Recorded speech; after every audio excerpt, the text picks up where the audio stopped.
अपनी बहन को बोल देना कल टाइम से आ जाए। कभी 2 बजे आए मुंह उठा के, मुझे भी अपने भाई को राखी बांधने जाना होता है।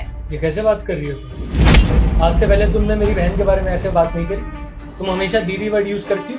अरे तुम्हारी बहन है तो बहन भी नहीं बोल सकती, हमेशा दीदी बोलना जरूरी है। ठीक है बोल दो। और एक बात बताओ, जना बैंक से मैसेज आया था, तुमने एफडी तुड़वा ली? किससे पूछ के? एफडी हम दोनों सेव करते हैं ना, मेरा भी तो कुछ हक बनता है ना उस पे। काम था इसलिए तुड़वा लिया।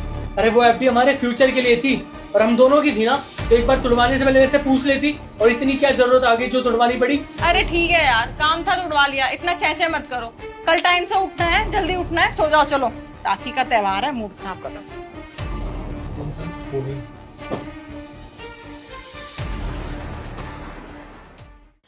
अरे बहन आ गई, लेट हो गई बहन इस बार। भैया बहुत ज्यादा ट्रैफिक था इसलिए लेट हो गई। दीदी आप तो रहने ही दो, आपका ना हमेशा का है, पहले लेट आते हो फिर नए नए बहाने तैयार रहते हैं आप। ट्रैफिक तो पूरी दुनिया के लिए लगा होगा ना, सिर्फ आपके लिए तो लगा नहीं होगा। सब ना अपना अपना सोचते हैं। आपने एक बार भी सोचा कि आपकी भाभी को भी उसके भाई को राखी बांधने जाना होगा? नहीं, ये तो सोचना ही नहीं आपको। नहीं भाभी, ऐसा कुछ भी नहीं है। बाहर बहुत ज्यादा बारिश हो रही है, मुझे ऑटो भी नहीं मिल रहा था, बहुत मुश्किल से ऑटो मिला, तब मैं यहाँ आई हूँ। बहन ऑटो से क्यों आई है? कार कहाँ गई? वो गाड़ी ना ये ऑफिस लेके चले गए, बहुत ज्यादा लेट हो रहा था इनको, तो मैंने सोचा मैं ऑटो से ही आ जाती हूँ। अरे तो तुम्हारे पास तो 2 गाड़ियां हैं ना, एक जीजू ले गए, दूसरी तो घर पे होगी। अब दूसरी गाड़ी ना खराब हो गई है, वो गैराज में खड़ी हुई है, तो मैंने सोचा क्यों लेट करना, ऑटो से ही चलती हूँ। हाँ हाँ सुन लिया आपके बहाने, और कोई बहाना देना है आपको? जब मेरी बहन आई है तुम आते ही शुरू हो गई। अगर पानी वानी लेकर आओ, कुछ कोल्ड ड्रिंक वोल्ड ड्रिंक। बहन बैठती है और बता। ये लीजिए पूजा की थाली और ये पानी।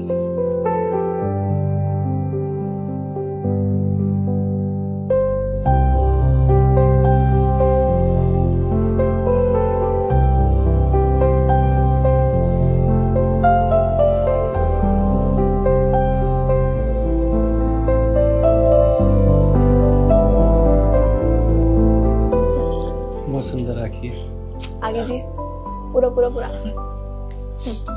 अब बता बहन, तेरे को क्या चाहिए? नहीं भैया, मुझे कुछ नहीं चाहिए, बस आप हमेशा मेरे साथ रहना और हर सिचुएशन में मेरा साथ देना। साथ तो नहीं मिल पाएगा, क्योंकि साथ तो अपने देते हैं ना, हम तो पराए हैं। पराए कब से साथ देने लग गए? तुम्हारी दिक्कत क्या है? जब से मेरी बहन आई है कुछ ना कुछ बोली चली जा रही हो। कल भी देख रहा था तुम्हें, तब भी लगी हुई थी कुछ ना कुछ बोलने में। अगर तुम्हें कोई दिक्कत परेशानी है, अगर त्योहार खराब करना चाहती हो ना, तो ऐसे डायरेक्ट बताओ, बहाने मत ढूंढो। तुम्हारे घर वालों को भी बुला ले तो अच्छे से कलेश करके ना ये त्योहार खराब ही करते हैं। भाभी आज के दिन आप ऐसे क्यों बात कर रहे हो? भला मैं आप लोगों को क्यों पराया समझूंगी? आप तो मेरे अपने हो ना। अच्छा, आपने हमें पराया नहीं किया, आप हमें अपना समझते हो। तो आपको ऐसा नहीं लगता कि अपनों से तो सारी बातें शेयर की जाती हैं, तो आपने कुछ छुपाया हुआ है वो आपको हमें बता देना चाहिए। छुपा रखा है? नहीं भाभी, ऐसा तो कुछ भी नहीं है। मैं आपसे आपको बताना ही नहीं तो सीधे मुंह मना कर दो ना, इतना घुमाना फिराना क्यों है? और उज्जवल, तुमने मुझ पे तो बहुत चिल्ला लिया, लेकिन तुमने अपनी बहन से पूछा कि मैं इनके साथ ऐसा बिहेव क्यों कर रही हूँ, या मैंने आज से पहले इनके साथ ऐसा बिहेव किया है कभी? इनको हमेशा अपनी छोटी बहन माना है, लेकिन इन्होंने पराया किया, तो इसमें मेरी क्या गलती है? इनसे पूछो कि इनकी कार कहाँ है। बताया तो है, ठीक होने गई है, तभी तो ऑटो से आई है वो। ठीक होने गई? इतने झूठ बोल दिए ना कि कवर अप करना मुश्किल हो गया है। इनकी गाड़ी ना इन्होंने बेच दी है, यहाँ तक कि इन्होंने अपना घर भी गिरवी रख दिया और हमें बताया तक नहीं। बहन ये सच कह रही है? हाँ भैया, भाभी जो कुछ भी कह रही है सच बोल रही है।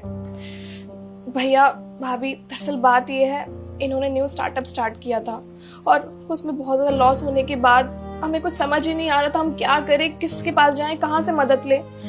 जिन लोगों से कर्जा लिया था वो लोग भी घर पे आने लगे पैसे मांगने के लिए, तो बताइए क्या करते। रहा बचा हमारे पास वो गाड़ी थी, वो भी हमने बेच दी और उसके बाद भी कर्जा नहीं उतरा, तो हमें हमारा घर भी बेचना पड़ा। अरे इतना सब कुछ हो गया, कम से कम एक बार अपने भाई को बताती, तुझे कुछ भी बेचने की जरूरत नहीं पड़ती। अरे तेरा भाई बैठा है ना, मर तो नहीं गया। भैया मैं आपके पास कैसे आती और किस मुंह से आती? अब मेरी शादी हो गई है, मेरा अपना घर है, मैं पराए घर की हूँ, मैं आपको क्यों परेशान करती? और अच्छा लगता क्या बहन आके अपने भाई से ऐसे पैसे मांगती कि मुझे पैसे दे दीजिए, मेरे घर पे मुझे जरूरत है? नहीं आ सकती थी भैया। और वैसे भी भैया, जब एक लड़की की शादी हो जाती है ना, तो उसका ससुराल ही उसका घर होता है, उसका मायका उसके लिए पराया हो जाता है। कर दिया ना हमें पराया। दीदी आपकी शादी हो गई है, इसका मतलब ये नहीं है कि ये आपके भैया नहीं रहे या मैं आपकी भाभी नहीं रही। आप मेरे छोटे बहन जैसे हो, आप एक बार शेयर तो करते। आज तक ऐसा कुछ भी हुआ है आपने अपने भैया से मांगा और इन्होंने आपको कभी मना किया हो या मैंने मना किया हो, और इतनी बड़ी प्रॉब्लम आ गई, आपको अपना घर गिरवी रखना पड़ा और आपने हमें बताया तक नहीं। मुझे बहुत बुरा लगा, मैं अभी आती हूँ। भैया मैं क्या करूं, भाभी लगता है मुझसे बहुत ज्यादा नाराज हो गई है। पता नहीं क्या करने गई अंदर। शताक्षी, ये आपके घर के पेपर्स। ये घर के कागज तुम्हारे पास कहाँ से है? और ये इस बात का तुम्हें कैसे पता लगा? जिस बैंक में इन्होंने अपना घर गिरवी रखा ना, वहाँ मेरी फ्रेंड काम करती है। उसने मुझे बताया कि तेरी नंद आई थी अपना घर गिरवी रखने। मैंने कहा ऐसा कैसे हो सकता है, वो अपना घर क्यों गिरवी रखेंगी, या ऐसी कोई प्रॉब्लम आएगी तो वो पहले हमें बताएंगी ना। फिर उसने मुझे सारी सिचुएशन बताई कि इनके लॉस वगैरह हो गया है, इसलिए इन्हें गिरवी रखना पड़ रहा है। फिर मुझे बुरा लगा कि दीदी ने हमें नहीं बताया। मुझे इस बात का सबसे ज्यादा बुरा लगा कि ये बात मुझे किसी और से पता चल रही है। वो जो एफडी के पैसे थे ना, वो मैंने इसी में लगाए और दीदी का घर गिरवी से छुटा लिया।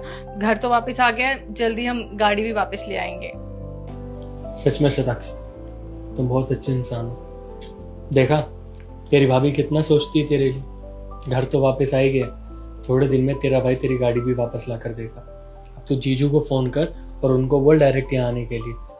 और शताक्षी, तुम जाओ अच्छा खाना बनाओ, आज सब लोग मिलकर साथ में डिनर करेंगे। ठीक है, मैं कुछ अच्छा सा बनाती हूँ। बैठ बहन बैठ। थैंक यू भैया, थैंक यू सो मच। इससे अच्छा गिफ्ट मेरे लिए और कुछ नहीं हो सकता। अरे बहन है तू, तेरे लिए तो कुछ भी।